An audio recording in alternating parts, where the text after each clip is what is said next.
Election meltdown, baby's coming. I can almost hear Jen Huger screaming, fuck Latinos, like he did in 2016. This might be even better. And to prove it today, I have something very special, a disaster, a debate disaster. Fetterman versus some Republican. I don't really know about the guy, but I know about Fetterman, the Democrat, the progressive, the candidate endorsed by Jen Huger. Called. John Fetterman wins. Fetterman winning the most important Democratic primary on the Senate side, that is a hell of a win for progressives. He also had a stroke. I had a stroke. And now he is disabled. Well, stop and protect it. He's not impaired at all. His debate with the Republican was a massive disaster, leading to many reactions. Because I'm fucking strong! All the phonies came out in full support of the disabled candidate. He's gonna lose. Probably. He might barely make it, but if that debate didn't cost him like maybe 5% of his votes, maybe 10, 20, it could be 30, you would have to hate Republicans immensely, or the Oz guy. I don't know much about that candidate. That guy would have to be found with his penis inside a baby for Fetterman to win. The guy is disabled. He's just disabled. Like, he had a stroke like a month into his campaign, and people had a meltdown. I'll show you the debate. The best Suppercut on the Soyless Match Show. Full power with commentary. And then I'll show you the progressive shields, the YouTube progressive intelligentsia. None of them are progressive. They're just doing campaign for the Democrats. They're shields. They're fake. But before that, I'll tell you. The miracle of life has been bestowed upon me. God itself has told me, Taco Tuber, dame pesos. You must live stream the elections in November 8th. I'll do it, God. I will be live. TYT election meltdown. Fucking live on the Soyless Match Show. Dame Pesos YouTube channel. Subscribe. Don't put this brown down. Don't be racist. Support a minority today. I'm gonna be live. I'm so excited. And if, you know, maybe the Republicans will lose everything. They're fucking retarded. And maybe they won't have a meltdown. Maybe I will have a meltdown. I could have a meltdown. I could be like, oh no, I hate her. Maybe. Show up and see. Probably it's gonna be Jen Huger and the Young Turks. I'm gonna have clips. I'm gonna have greatness. I'm gonna do like the whole full show. I might have Jen Huger to call on my show, the real one. Super real. Oh, it's gonna be great. You have to show up, subscribe. You wanna see the debate? Oh, you wanna see the debate, don't ya? You wanna see Fetterman being disabled? But what the hell is wrong with some of you guys? It's like making fun of someone for having diabetes or cancer. Oh no, don't make fun. Let's make fun of the disabled on the Soyless Match Show with commentary. Woo! Fuck yeah! No one stops the giggles. Let's get started. Mr. Fetterman, we're going to begin with you. Hi, good night, everybody. I had a stroke. He's never let me forget that. And I might miss some words during this debate, mush two words together, but it knocked me down, but I'm going to keep coming back up. Here, his family's company was levied the largest fine for immigration hiring of immigrant illegals.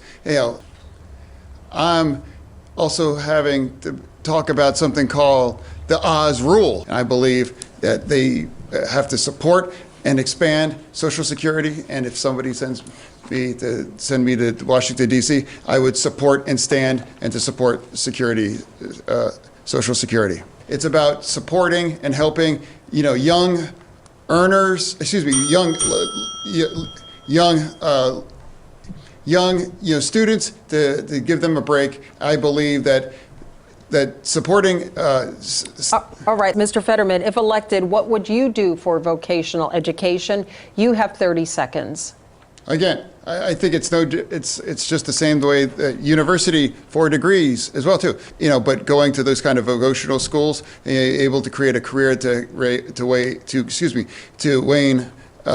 reach a lot of high salary, and again supporting to reduce those costs are critical too. All right, thank you, gentlemen. And I think that needs to be a significant investment, to make sure that anyone be able to afford to go to get a 4-degree university degree, at Penn State or at Pitt or any state schools, to make it much more affordable. And that means acquiring a significant investment to make sure and create it affordable that every family can afford. How exactly, Mr. Fetterman, do you propose doing that to make it more affordable for families? No, I just making it that much more, it costs too much. All right, thank you, Mr. Fetterman. Continuing with you, Mr. Fetterman, has the Biden administration overspent? You have 60 seconds. No, here's what I think we have to fight about inflation here right now. That's what we need to fight about, inflation. Turning now to foreign policy. Mr. Fetterman, what do you believe is the greatest foreign threat to the United States of America? You have 60 seconds.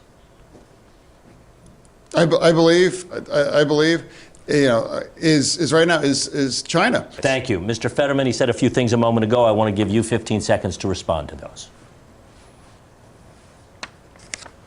Now, again, I can't just say one thing other than that Dr. Oz would not support, and he would support cutting Medicare. And that's John, why do you say that? I've never said that. It's absolutely a fact. It's a fact. High-paying job to help Pennsylvanians. Thank you, Mr. Again, Oz. Oz rule. Mr. Fetterman, 15 I seconds. absolutely support fracking. Mr. Fetterman, in a 2018 interview, you said, quote, "I don't support fracking at all. I never have." Please explain your changing position. 60 seconds. I've always supported fracking. But there is that 2018 interview that you said, quote, "I don't support fracking at all." So how do you square the two? I do support fracking, and I support fracking, and I stand, and I do support fracking. Okay. 51% of Pennsylvania voters disapprove of the president's job performance. You have publicly supported many of his policy positions. Are there any that you disagree with? 30 seconds.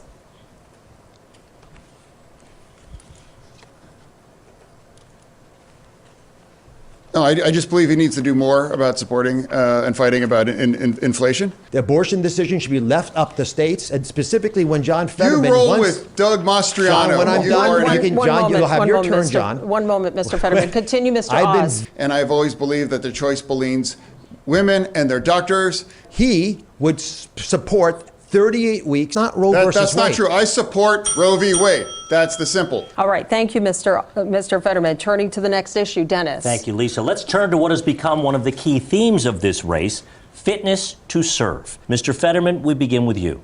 You suffered, as you mentioned a moment ago, a stroke, but you have not released your detailed medical records surrounding your stroke. Mr. Fetterman, will you pledge tonight to release those records? You have 60 seconds. No.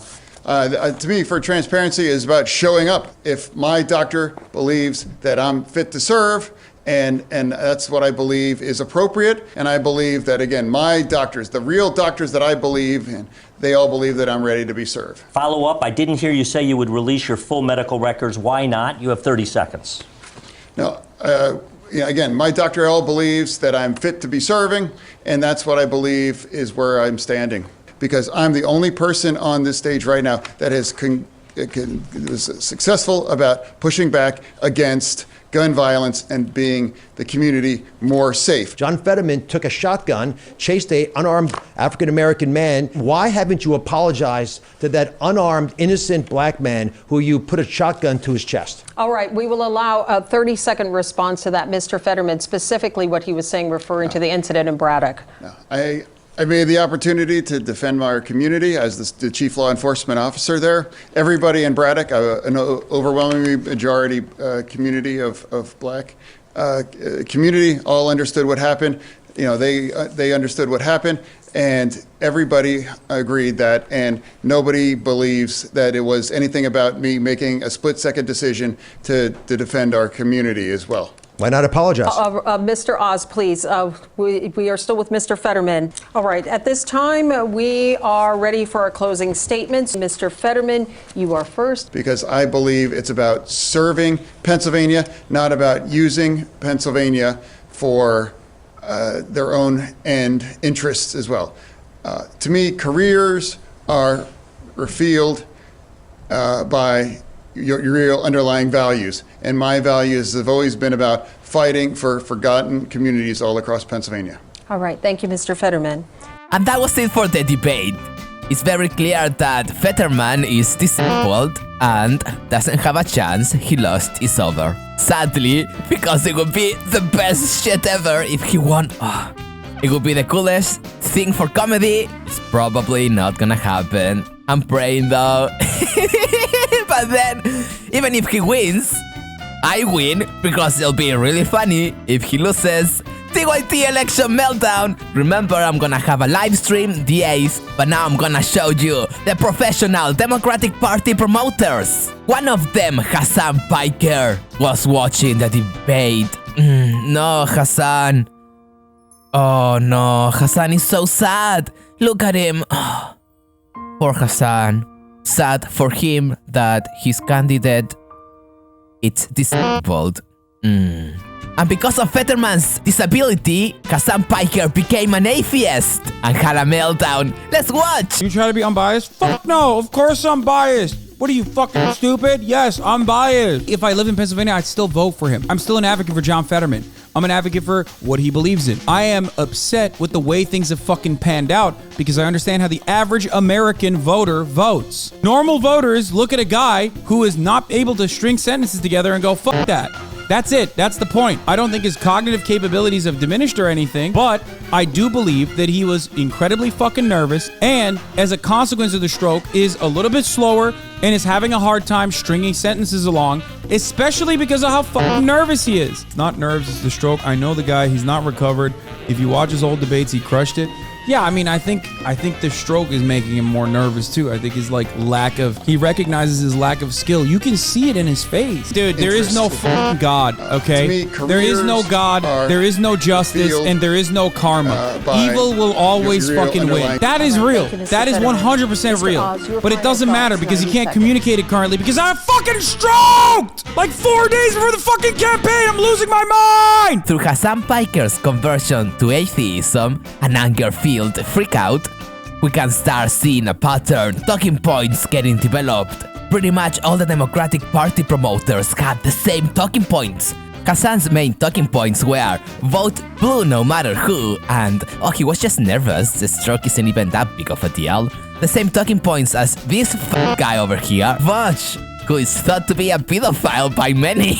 Follow up, I didn't hear you say you would release your full medical records. Why not? You have 30 seconds. See, the reason why he doesn't want to release it is because the doctor almost certainly discouraged him from continuing this. The doctor almost certainly said that it would take a long time to fully recover from the stroke and that he would have symptoms of aphasia. It could even be worse with possible, neurological damage, though aphasia seems more likely. He doesn't want to release it because the full records absolutely indict his ability to serve.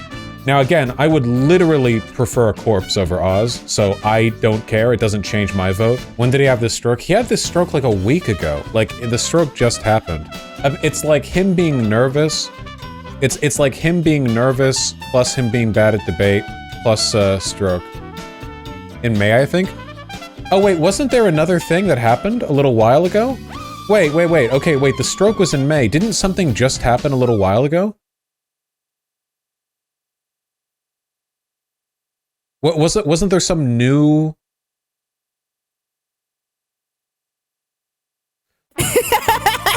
No.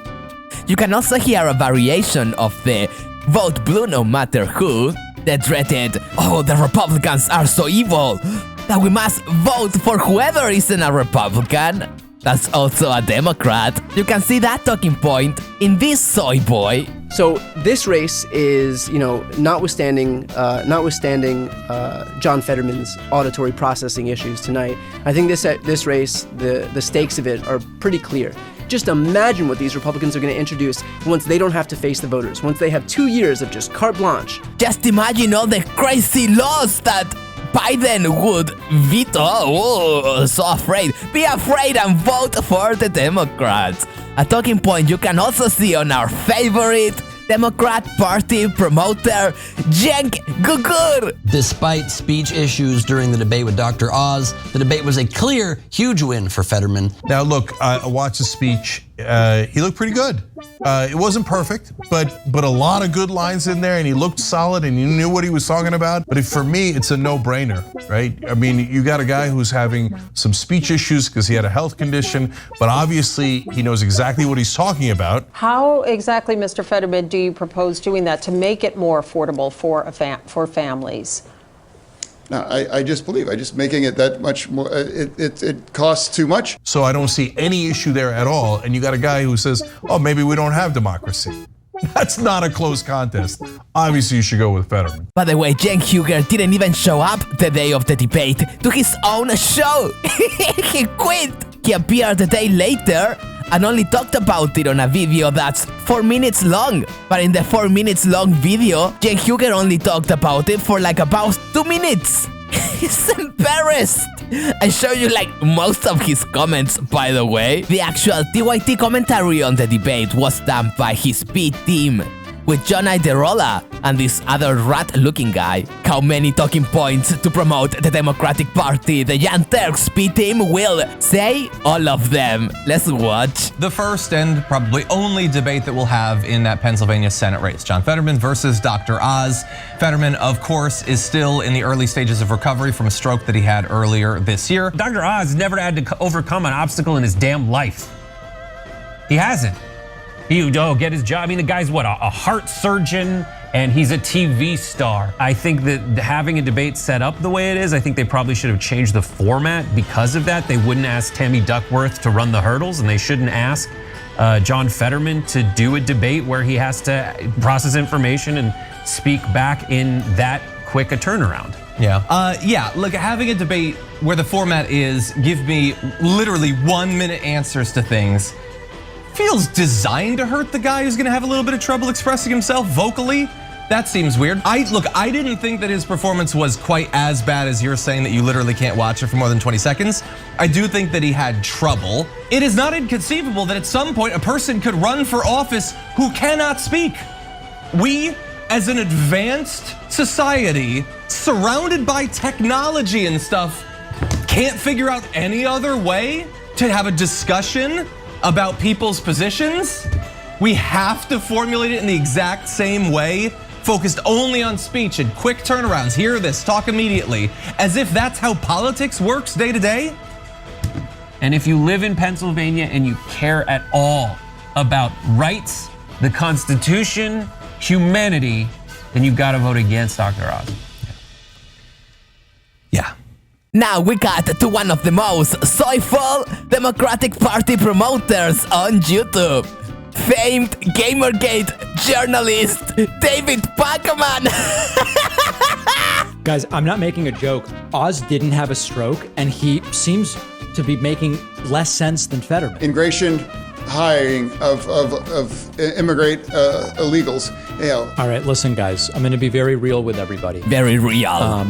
John Fetterman being here just months after a serious stroke. Yes. It takes courage. Courage. It takes grit. Great. It takes determination. Of course. He clearly is more knowledgeable on the issues. He Fraud. clearly would be the better senator. Liar. I would vote for the guy. There's no question whatsoever.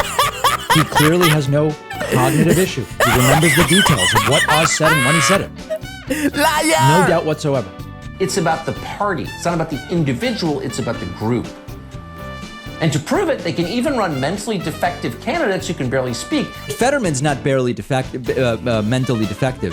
Fetterman had a stroke and has an auditory processing issue. And it's abundantly clear when you see Fetterman write that he can absolutely make the case, as his doctors have, that he has his mental faculties in place. Shut up, fraud. And now for our final Democratic Party promoter, the one and only Black Magician Girl, the one shield that's quickly becoming my favorite. millionaire progressive Nina Turner. Jen Huger got her to do a fucking show on YouTube and no one watches that shit. Nina No Views Turner. How angry will she get to defend the Democratic Party? Very. Let's have a look. You had, of course, Fetterman, who's struggling. He is impaired. His ability to communicate is impaired. Who the hell is Joe Scarborough? He's not a medical doctor. The man is not impaired. He just had a stroke. That's all. That's not impaired. He is ready, willing, and able. He's on that battlefield, and he should be applauded for his courage to walk into the arena, even though he just had a stroke. Kara Turrentine put it this way. She summed that up real well. Let's put up what she had to say. She said, we must reject this GOP talking point that it was irresponsible for John Fetterman to move into the general after his stroke. You can't just throw people away because they get sick, become differently abled, other needs. He's not impaired at all. For anybody that has ever had a stroke, and also for people who are otherly abled, he is a symbol at this moment. There are many symbols like that. How dare people be so heartless and cold-blooded that they want to judge this? And guess what? Debates are an artificial terrain. They not real. And he knows whether or not he can continue this journey. And baby, he's continuing this journey, and the doctor gave him the seal of approval. So for Joe Scarboroughs and the other GOP, y'all can go hit the road, Jack. And there's some Jills in this too. And don't come back. Takes teamwork to make the dream work. That's right, sister. It takes teamwork to make my dream come true. My dream of having more views than the Young Turks on a live stream. Will it happen in November 8th? No. I've done one live stream. It's not gonna happen. Maybe next year. But this November 8th, come here to the Dame Pesos YouTube channel to watch the elections with me, Dame Pesos. And that is all for today's video. Show up to my live stream, subscribe, give me money, put your pee-pee in my pooper, and give me the power to have more views than the Young Turks one day. On a live stream, I don't care about the subscribers or whatever. One day I will have so much power that Sean Huger will come to my show. Maybe it will be in November 8th. Who knows? Maybe the electricity won't be around in my fucking... There's a bunch of construction projects in my neighborhood, so I might not even have electricity in November 8th. If I don't, I'll do a live stream the next day and I'll show all the clips and shit. Gonna be great! Thank you all for watching my videos. I love you all! Dame Pesos, signing off! Soyless Match Show is over! But not for long! Yeah!